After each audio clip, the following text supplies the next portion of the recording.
तो आप भी अपने माँ का ऐसे ही ख्याल रखिए। माँ से बढ़ के धरती पे कोई नहीं है। माँ को आप जितने दुलार प्यार के साथ रखेंगे उतना ही ज़्यादा अच्छा रहेगा। और अपने माँ का केयर रखिए।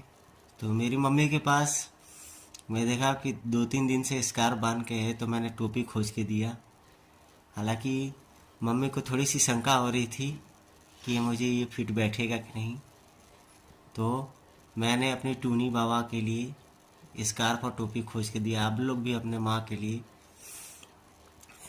इस तरह से सेवा कीजिए। किया हुआ कभी व्यर्थ नहीं जाता है, इसलिए अपने परिवार में सुख शांति बना के रखिए। परिवार में ये मेंटेनेंस कीजिए कि धर्म और कर्म का भी कार्य हो। तो ऐसे ही ध्यान रखिए। अब इससे क्या है कि मम्मी को सिर में गर्माहट होगी और उसे राहत मिलेगी। आप लोग भी अपनी माँ का ऐसे ही ध्यान रखिए। बुढ़ापे में थोड़े केयर की ज़रूरत होती है, मेंटेनेंस की ज़रूरत होती है। आपके घर में भी जो बूढ़े बुजुर्ग हैं, माँ बाप हैं, थोड़ा उनका भी ध्यान रखिए कि उनको सर्दी में दिक्कत परेशानी ना हो। खाने पीने का ध्यान रखिए। और जाड़ा के समय है तो नहाने वहाने पे विशेष ध्यान दीजिए कि नहाने वाने में सबसे बड़ी ये समस्या होती है कि सर से पानी नहीं डालना है, सिर के ऊपर से पानी नहीं डालना है। पानी जब भी डालना है तो घुटने या कमर के नीचे से पानी डालना है। उससे क्या होती है कि नसों वगैरह में दिक्कत नहीं महसूस होती है।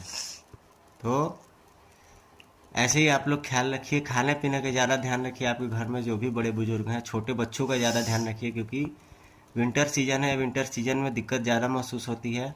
गर्म पानी का व्यवस्था करके रखिए। ज़्यादातर समय गर्म पानी पीजिए, क्योंकि वो फेफड़े और पेट के लिए बहुत लाभदायक होता है।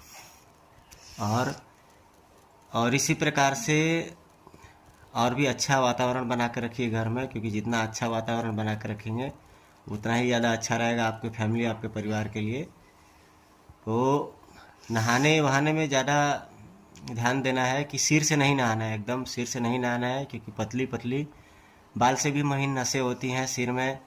ठंडे पानी का तो बिल्कुल इस्तेमाल ना करें, क्योंकि 1-1.5 महीना अभी ठंडा रहेगा, जाड़ा रहेगा। उससे क्या होगा कि आपको दिक्कत महसूस हो सकता है।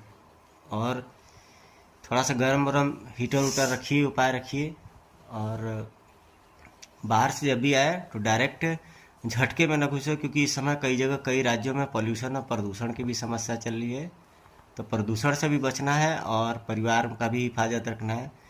सबसे पहला आप अपनी माँ का सेवा कीजिए। आपको कहीं मंदिर तीर्थ धाम जाने की आवश्यकता नहीं है। सारी चीज़ें आपको मिल जाएंगी। पूजा पाठ का भी फल मिल जाएगा। इसीलिए